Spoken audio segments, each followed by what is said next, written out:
Hello, this is going to be a guide on how to play the Nemesis for beginners. I've noticed a lot of people struggling to play the Nemesis as well as playing against him. So, in this video we're going to cover both sides. Going forward, to save having to pronounce his name over and over, we're going to call him Nem. Starting off, we are going to talk about how to play the Nemesis. Nem's ability is called T-Virus. T-Virus comes with a special attack, Tentacle Strike. Tentacle Strike is a thin, whip-like ability that evolves after hitting a certain amount of survivors and or zombies. Enemies hit with this ability during Tier 1 will be contaminated and briefly hindered. Contamination makes survivors cough and allows for additional hits from Tentacle Strike to inflict damage. Hindered, for those of you who don't know, will slow down the movement speed of survivors for a certain duration. Survivors can cure the virus by using a vaccine on themselves or other survivors. Vaccines can be found in supply cases located throughout the environment, but their number is limited to 4 supply cases, meaning that there is only one for each survivor. After using a vaccine, the survivor's location is briefly revealed by Killer's Instinct. This may come in handy, but more often than not it won't really matter, as most survivors will be smart enough to use it far away from you. Killer's Instinct is indicated by a red symbol that can be seen through walls. Tentacle Strike Tier 2. Tentacle Strike Tier 2 allows Tentacle Strike to destroy breakable walls and pallets. This is huge as it allows for Nem to either hit a survivor or the pallet they dropped. Now this is where it really gets interesting with the Tentacle Strike ability. The Tentacle Strike can only hit one target, meaning that if the survivor is on the opposite side of a dropped pallet, it will break the pallet, but not affect the survivor. Something to keep in mind is that pallets don't immediately count as being pulled down. This means that if you attack a survivor with Tentacle Strike while they are pulling down the pallet, it will hit the survivor, assuming that you are far away enough not to be stunned by the pallet. That being said, sometimes you still can get a hit off even if you do get stunned by the pallet. Tier 3. Tier 3, in my opinion, is highly underrated. The increased range on Tentacle Strike allows for you to hit survivors farther away, which makes things like hitting a survivor as they pull down a pallet safer for you, as you can stay farther away from the pallet while still getting a hit off. I'm sure by now you have seen or been victim to a zombie downing or hitting a survivor.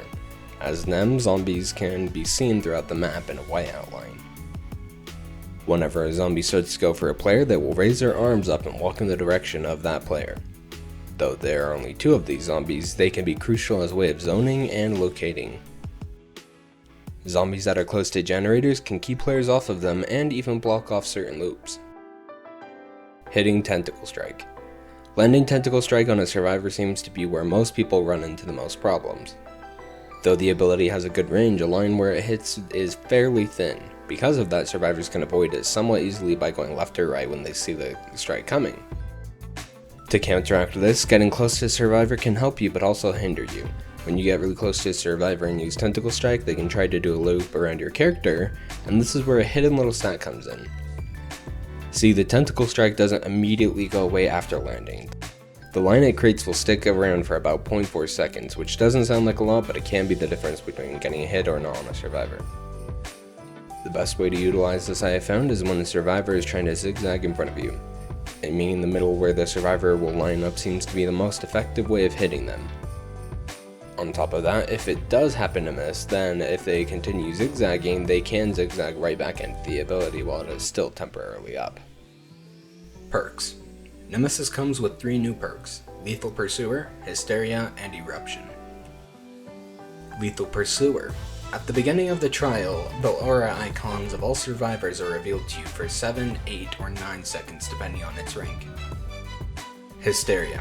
Whenever you put a healthy survivor into the injured state, all injured survivors suffer from the Oblivious status effect for 20, 25, or 30 seconds depending on rank.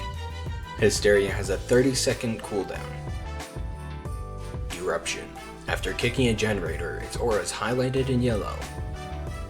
When you put a survivor into the dying state, every affected generator explodes and starts regressing, removing the highlighted aura. This also applies an immediate 6% regression on all generators affected. Any survivor repairing a generator when it explodes will scream and suffer from the incapacitated status effect for 12, 14, or 16 seconds depending on its rank. Eruption has a cooldown of 30 seconds.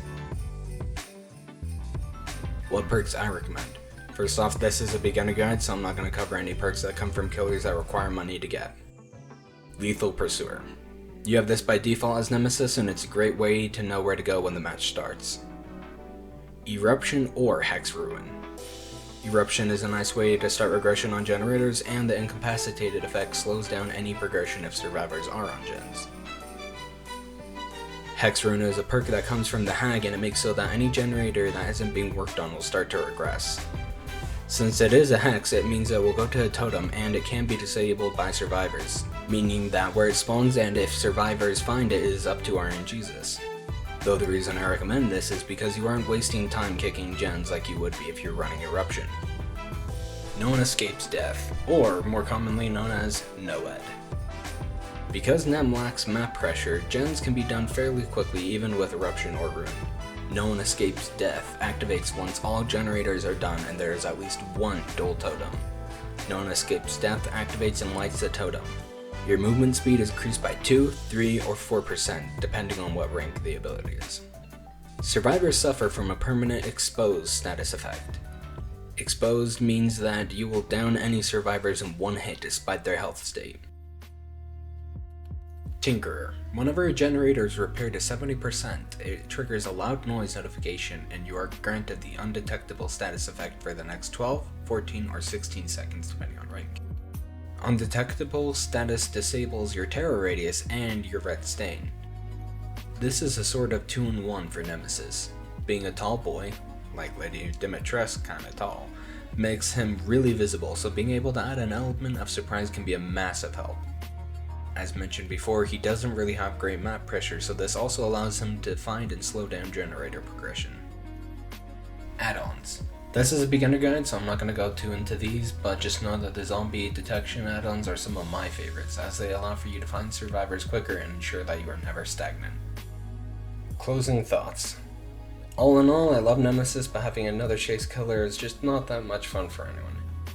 Oftentimes, people will leave once they find out that it's a Nemesis, and all that skill that goes into chase seems to be lost for both sides. Nemesis can hit through windows and chokeholds, which gets rid of a lot of the mind games for both sides. This makes this repetitive and mindless, and all in all, just not a lot of fun for either side. And that is my Nemesis guide for beginners. If you liked it, leave it a like. If you didn't, dislike it. If you have any suggestions or feedback for me, please leave a comment below. Have a great day.